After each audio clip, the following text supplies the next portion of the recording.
ಮುಖ್ಯಮಂತ್ರಿಯಾಗಿ ಡಿ.ಕೆ. ಶಿವಕುಮಾರ್ ಅಧಿಕಾರಕ್ಕೆ ಬಂದು ಒಂದು ವಾರ ಕೂಡ ಕಳೆದಿಲ್ಲ. ಭಾರತೀಯ ಜನತಾ ಪಕ್ಷ ಇದೀಗ ಕರ್ಮಕಾಂಡದ ಬೃಹತ್ ಬಾಂಬ್ ಸ್ಫೋಟ ಮಾಡಿದೆ.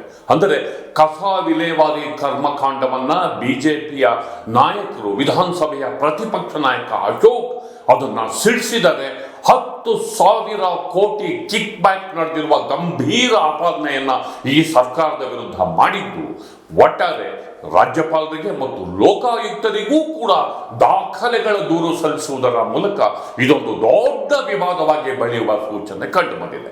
ಹಾಗಾದ್ರೆ ಕಸ ವಿಲೇವಾರಿ ಕರ್ಮಕಾಂಡದಲ್ಲಿ ಏನೆಲ್ಲ ನಡೆದಿದೆ, ಇದರ ಹಿಂದೆ ಯಾರ ಒತ್ತಡ ಇದೆ, ಬಿಜೆಪಿ ಇದನ್ನ ಒಂದು ಲಾಜಿಕಲ್ ಎಂಡಿಗೆ ತೆಗೆದುಕೊಂಡು ಹೋಗೋದ್ರ ಮೂಲಕ ಯಾರನ್ನ ಶಿಕ್ಷೋದಕ್ಕೆ ಪ್ರಯತ್ನ ಪಡ್ತಿದೆ ಮತ್ತು ಇದೊಂದು ದೊಡ್ಡ ನ್ಯಾಷನಲ್ ಇಶ್ಯೂ ಆಗಬಹುದಾ, ಈ ಬಗ್ಗೆ ಇಂದಿನ ಮಾತು ಮಂಥನ ಸ್ನೇಹಿತರೆ.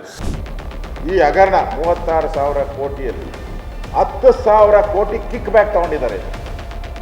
10,000 crore ಕಿಕ್ ಬ್ಯಾಕ್. ಯಾವ ಮನೆ ಆಳನೂ ಕೂಡ ಬುದ್ಧಿ ಇರೋನು, ಜ್ಞಾನ ಇರೋನು ಅವ್ರ ಸರ್ಕಾರದ ಅವಧಿ ಏನಿರ್ತದೆ ಅಲ್ಲಿಗೆ ಟೆಂಡರ್ ಮಾಡ್ತಾನೆ.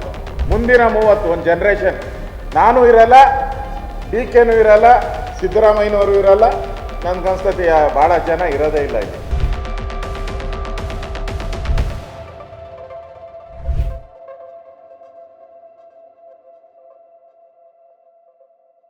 ಗೆಳೆಯರೆ, ವಿಧಾನಸಭೆಯ ಪ್ರತಿಪಕ್ಷ ನಾಯಕ ಅಶೋಕ್ ಇವತ್ತು ದಾಖಲೆಗಳನ್ನು ಬಿಡುಗಡೆ ಮಾಡಿ ಈ ಸರ್ಕಾರದ ವಿರುದ್ಧ ಬಾಂಬ್ ಸ್ಫೋಟ ಮಾಡಿದರು. ಅಂದರೆ ಕಾಂಗ್ರೆಸ್ ಸರ್ಕಾರದ ವಿರುದ್ಧ.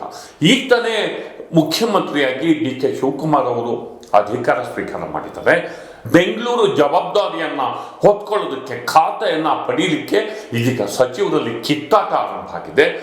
ಮುಖ್ಯಮಂತ್ರಿ ಹತ್ರ ಇರೋ ಖಾತೆ ನನಗ್ ಬೇಕು, ಅವರು BDA ಮತ್ತಿತರ ಖಾತೆ ಇಟ್ಕೊಂಡಿದ್ದಾರೆ, ಅದನ್ನ ಇಟ್ಕೋಬಾರ್ದು, ನನ್ನ ಹತ್ರ ಇರೋ GBA ಜೊತೆ ಅದು ಕೂಡ ಬೇಕು ಅಂತ ಹೇಳಿ ಕೃಷ್ಣ ಬೈರೇಗೌಡರು ದೆಹಲಿಗೆ ಹಾರಿ ದೂರನ್ನು ಕೊಟ್ಟಿದ್ದಾರೆ ಖುದ್ದು ಮುಖ್ಯಮಂತ್ರಿಯ ವಿರುದ್ಧ.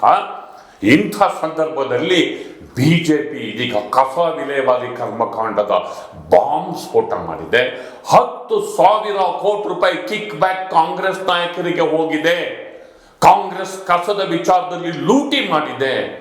ಹೈಕಮಾಂಡ್, ಕಾಂಗ್ರೆಸ್ಸಿನ ಹೈಕಮಾಂಡ್ ಕೈವಾಡ ಈ ಕರ್ಮಕಾಂಡದ ಹಿಂದಿದೆ ಅಂತ ಅಶೋಕ್ ಬಾಂಬ್ ಅನ್ನ ಸಿಡಿಸಿದ್ದಾರೆ. ಹಾಗಾದ್ರೆ ಈ ಕರ್ಮಕಾಂಡದ ವಿಶೇಷ ಏನು? ಬನ್ನಿ, ಏನಂತಂದ್ರೆ ಕಸ ವಿಲೇವಾರಿಗೆ ಮುಂದಿನ 35 ವರ್ಷಕ್ಕೆ MSW ಸೊಲ್ಯೂಷನ್ ಅಥವಾ ರಾಮ್ಕಿ ಸಂಸ್ಥೆ ಎನ್ನುವ ಸಂಸ್ಥೆಗೆ ಮುಂದಿನ 35 ವರ್ಷಕ್ಕೆ ಗುತ್ತಿಗೆಯನ್ನು ನೀಡಲಾಗ್ತಿದೆ.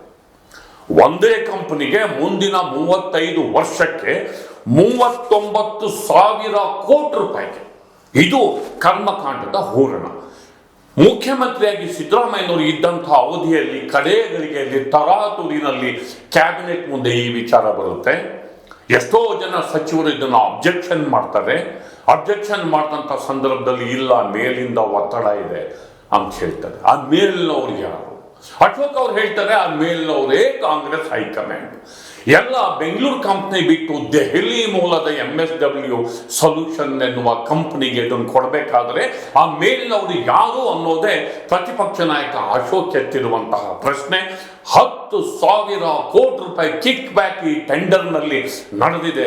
ಒಂದೇ ಕಂಪ್ನಿಗೆ 35 ವರ್ಷ ಕಸ ವಿಲೇವಾರಿ ಟೆಂಡರ್ ಕೊಡ್ತಾರೆ ಅಂದ್ರೆ ಆ ಪ್ರಭಾವ ಇನ್ನೆಷ್ಟಿರ್ಬೋದು ಅನ್ನೋದು ಅಶೋಕ್ ಅವರ ಪ್ರಶ್ನೆ. ಬನ್ನಿ ನೋಡ್ಕೊಂಬರೋಣ ಅಶೋಕ್ ಏನಂತಾರೆ.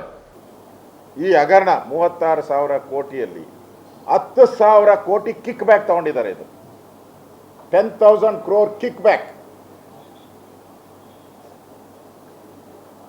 ತಗೊಂಡಿರೋ ಅಂತ ದೊಡ್ಡ ಹಗರಣ ಇದು. ಯಾವ ಮನೆ ಆಳನೂ ಕೂಡ ಬುದ್ಧಿ ಇರೋನು, ಜ್ಞಾನ ಇರೋನು ಅವ್ರ ಸರ್ಕಾರದ ಅವಧಿ ಏನಿರ್ತದೆ ಅಲ್ಲಿಗೆ ಟೆಂಡರ್ ಮಾಡ್ತಾನೆ. ಪ್ರತಿ ವರ್ಷ ಕಾರ್ಪೊರೇಷನಲ್ಲಿ ಏನು ಟೆಂಡರ್ ಮಾಡ್ತಾ ಇದ್ರು, 1 ವರ್ಷಕ್ಕೆ ಟೆಂಡರ್ ಮಾಡ್ತಾ ಇದ್ರು. ಅಮ್ಮಮ್ಮ ಅಂದರೆ 2 ವರ್ಷ, 2 years. ಇವ್ರೇನು ಮಾಡಿದ್ದಾರೆ, 30 ವರ್ಷದ ಟೆಂಡರ್. ಮುಂದಿನ 30 ಒಂದು ಜನ್ರೇಷನ್ ನಾನು ಇರಲ್ಲ, ಡಿ.ಕೆ.ನೂ ಇರಲ್ಲ, ಸಿದ್ದರಾಮಯ್ಯನವರು ಇರಲ್ಲ, ನನ್ಗನ್ಸ್ತತಿ ಭಾಳ ಜನ ಇರೋದೇ ಇಲ್ಲ ಇಲ್ಲಿ. ಇನ್ನು 30 ವರ್ಷಕ್ಕೆ ಏನು ಸಮಯ ಇರ್ತೀರಾ? ಈ ಪದ್ಧತಿ ಸಾಧ್ಯವೇ ಇಲ್ಲ. ಆಮೇಲೆ ಇನ್ನೊಂದು ಅಡಿಷನ್ ಅಂದರೆ ಪ್ಲಸ್ 35 ವರ್ಷ ಅಂದರೆ 65 ವರ್ಷದ ಟೆಂಡರ್ ಇದು. 30 + 35 ಇಯರ್ಸ್. ಇನ್ನು ಜನ್ಮದಲ್ಲಿ ಯಾವನು ಟೆಂಡರ್ ಕರೆಯಂಗೆ ಇಲ್ಲ ಇದು.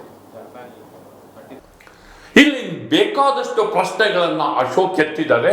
ಅಶೋಕ್ ಅವರ ಪ್ರಕಾರ ಕಸ ಸಂಗ್ರಹ ಮತ್ತು ಸಾಗಾಣಿಕೆಗೆ 514 ಕೋಟಿ ಒಂದು ವರ್ಷಕ್ಕೆ ಆಗುತ್ತೆ. ಹಾಗೆಯೇ ಸಂಸ್ಕರಣೆ ಮತ್ತು ವಿಲೇವಾರಿಗೆ 380 ಕೋಟಿ ರೂಪಾಯಿ ಆಗುತ್ತೆ. 11,000 ಪೌರ ಕಾರ್ಮಿಕರಿಗೆ ಕೊಡುವ ವೆಚ್ಚ 444 ಕೋಟಿ. ಅಬ್ಬಬ್ಬ ಎಂದರೆ 1,344 ಕೋಟಿ ಒಂದು ವರ್ಷಕ್ಕೆ ಕಸ ವಿಲೇವಾರಿಗೆ, ಆ ಪ್ರೋಸೆಸ್ಗೆ, ತ್ಯಾಜ್ಯ ವಿಲೇವಾರಿಗೆ ತಗಲುವ ವೆಚ್ಚ. ಆದರೆ ದೆಹಲಿ ಮೂಲದ ಈ ಕಂಪನಿಗೆ 1 ಟನ್ನು ಟಿಪ್ಪಿಂಗ್ ಚಾರ್ಜಸ್ಗೆ ಸರ್ಕಾರ ಕೊಡುತ್ತಿರುವ ಖರ್ಚು 2,400 ರೂಪಾಯಿ. ಮೊದಲು ಒಂದು ಟಿಪ್ಪಿಂಗಿಗೆ ಕೊಡ್ತಿರುವ ಖರ್ಚು ಬರೀ 260 ರೂಪಾಯಿ. ಅಂದರೆ 950% ಅಷ್ಟು ಹಣವನ್ನ ಹೆಚ್ಚುವರಿಯಾಗಿ ಆ ಕಂಪನಿಗೆ ನೀಡಲಾಗ್ತಾ ಇದೆ. ಅಶೋಕ್ ಅವರು ಈ ಬಗ್ಗೆ ದಾಖಲೆಯನ್ನು ಕೂಡ ಬಿಡುಗಡೆ ಮಾಡಿದ್ದಾರೆ. ಹಾಗೆಯೇ ಹಳೆ ವೆಚ್ಚ ಮುಂದುವರೆದರೆ 30 ವರ್ಷಗಳಲ್ಲಿ 6,117 ಕೋಟಿ ಆಗುತ್ತೆ. ಹಳೆ ವೆಚ್ಚ ಮುಂದುವರೆದ್ರೆ 30 ವರ್ಷಗಳಿಗೆ 6,117 ಕೋಟಿ ಆಗುತ್ತೆ. ಅಂದರೆ ಸರಿಸುಮಾರು 33,000 ಕೋಟಿ ರೂಪಾಯಿಗಳಷ್ಟು ಹಣವನ್ನ, ಎಷ್ಟು? ಸರಿಸುಮಾರು 33,000 ಕೋಟಿ ರೂಪಾಯಿ ಹಣಗಳನ್ನ ಹೆಚ್ಚುವರಿಯಾಗಿ MSW ಸೊಲ್ಯೂಷನ್ಸ್ ಕಂಪನಿಗೆ ಕೊಟ್ಟಂತೆ ಆಗುತ್ತೆ ಅನ್ನೋದು ಅಶೋಕ್ ಅವರ ವಾದ. ಈ ವಾದವನ್ನು ಅವರು ಇನ್ನೊಂದಿಷ್ಟು ಡಿಟೇಲ್ ಆಗಿ ಅವರು ಹೇಳಿದ್ದಾರೆ. ಮುಖ್ಯವಾಗಿ 2 ಬಾರಿ ಟೆಂಡರ್ ಕರೀತಾರೆ. 2 ಬಾರಿ ಟೆಂಡರ್ ಕರೆದ್ರೂ ಕೂಡ ಯಾವುದೂ ಬರೋದಿಲ್ಲ. ನಂತರ ಈ ಕಂಪ್ನಿಗೆ ಟೆಂಡರ್ ಸಿಗುತ್ತೆ. ದೆಹಲಿ ಮೂಲದ ಕಂಪ್ನಿ ಕರ್ನಾಟಕಕ್ಕೆ ಹೇಗೆ ಬಂತು?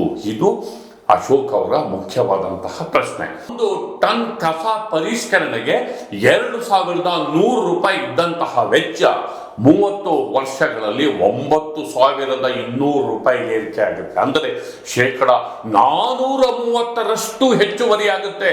ಇದರಲ್ಲಿ ದಾಖಲೆಯಾಗಿರುವ ಅಂಶಗಳ ಪ್ರಕಾರ ಬೇಕಾಬಿಟ್ಟಿ ಹೆಚ್ಚುವರಿಯಾಗಿ ಹಣವನ್ನು ಕೊಟ್ಟು ಆ ಕಂಪನಿಗೆ ಇಡೀ ಘನತ್ಯಾಜ್ಯ ವಿಲೇವಾರಿಗೆ ಟೆಂಡರ್ ಅನ್ನು ಕೊಡುವುದರ ಹಿಂದಿನ ಒತ್ತಡ ಏನು ಅನ್ನೋದು ಅಶೋಕ್ ಅವರ ಮುಖ್ಯವಾದ ಪ್ರಶ್ನೆ.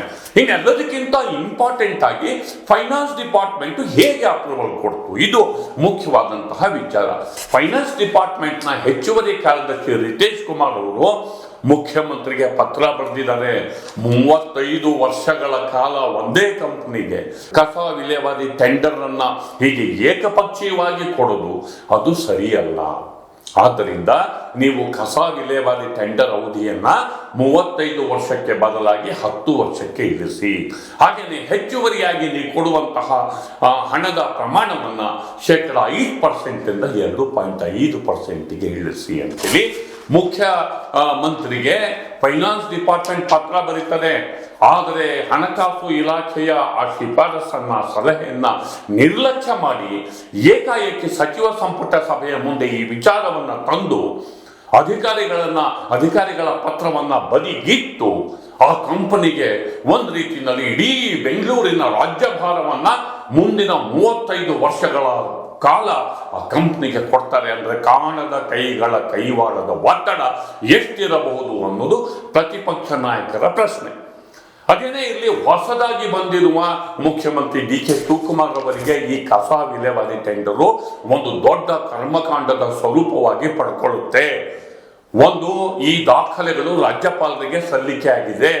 ಮತ್ತೊಂದು, ಆ ದಾಖಲೆಗಳನ್ನ ಅಶೋಕ್ ಅವರು ಲೋಕಾಯುಕ್ತಕ್ಕೆ ತಾವೇ ಖುದ್ದಾಗಿ ಹೋಗಿ ವಿಧಾನಸಭೆಯ ಪ್ರತಿಪಕ್ಷ ನಾಯಕ ಅಶೋಕ್, ವಿಧಾನ ಪರಿಷತ್ತಿನ ಪ್ರತಿಪಕ್ಷ ನಾಯಕರಾದ ನಾರಾಯಣಸ್ವಾಮಿ ಅವರು ಇಬ್ಬರು ಕೂಡ, ಚಲವಾದಿ ನಾರಾಯಣಸ್ವಾಮಿ ಅವರು ಇಬ್ಬರು ಕೂಡ ಹೋಗಿ ಅವರು ಈ ದೂರನ್ನ ಕೊಟ್ಟಿದ್ದಾರೆ. ಹೀಗಾಗಿ ಇದು ಬರುವ ದಿನಗಳಲ್ಲಿ ಒಂದು ಸ್ಫೋಟಕ ವಿದ್ಯಮಾನದ ಸ್ವರೂಪವನ್ನು ಪಡೆಯುವುದು ನಿಶ್ಚಿತವಾಗಿದ್ದು ಕರ್ಮಕಾಂಡವೂ ಹೌದು ಮತ್ತು ಈ ಸರ್ಕಾರವನ್ನು ಬಿಕ್ಕಟ್ಟಿಗೆ ಸಿಲುಕಿಸುವ BBMP ಚುನಾವಣೆಗಳು GBA ಚುನಾವಣೆಗಳು ಹತ್ತಿರ ಬರ್ತಿರುವ ಈ ಸಂದರ್ಭದಲ್ಲಿ ಈ ಸರ್ಕಾರವನ್ನು ಬಿಕ್ಕಟ್ಟಿಗೆ ಸಿಲುಕಿಸುವ ಅಸ್ತ್ರಗಳಾಗಿ BJP ಕೈಗೆ ಸಿಕ್ಕಿವೆ ಅನ್ನೋ ಮಾತನ್ನು ಹೇಳ್ತಾ ಮುಂದಿನ ಡೆವಲಪ್ಮೆಂಟ್ಗಳನ್ನ ಕಾದು ನೋಡ್ತಾ ನನ್ನ ಮಾತನ್ನು ಮುಗಿಸ್ತಿದ್ದೇನೆ. ದಯವಿಟ್ಟು ದಿ ಪೋಸ್ಟ್ ನೋಡಿ, ಲೈಕ್ ಮಾಡಿ, ಶೇರ್ ಮಾಡಿ, ಸಬ್ಸ್ಕ್ರೈಬ್ ಮಾಡೋದಕ್ಕೆ ಮರಿಬೇಡಿ ಗೆಳೆಯರೆ. ನಮಸ್ಕಾರ.